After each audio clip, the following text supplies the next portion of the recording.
Hello dear friends, welcome to this channel, and in this video I will tell you and also show you how to fix iCloud synchronization issues in iPhone on iOS 18. Don't forget friends, please subscribe to our channel. Also write your comments and make sure to put your likes.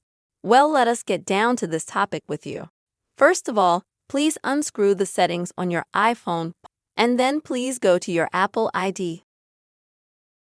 Next, please go to your iCloud.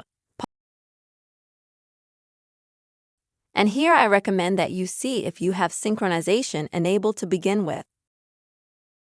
To do that, you can go to the See All section and see, for example, which apps you have synchronization enabled with.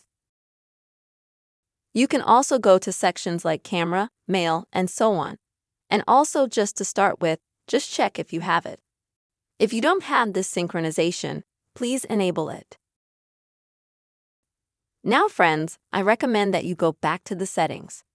If you have all iCloud synchronization enabled, but you're still having issues, then first I recommend you try updating your iPhone to the latest version of iOS. To do this, go to General, then please select System Update and update your iPhone, if necessary, to the latest version of iOS. Now go back. Go to Storage and make sure you have storage space.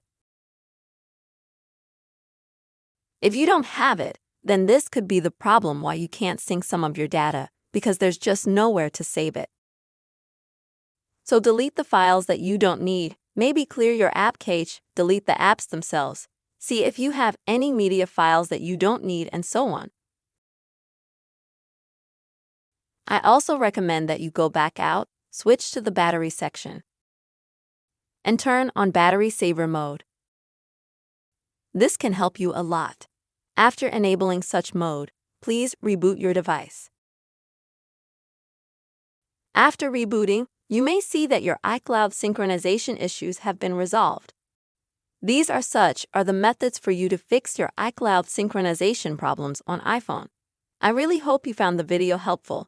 Please don't forget to like and subscribe to the channel and be sure to write your comments. Bye everyone.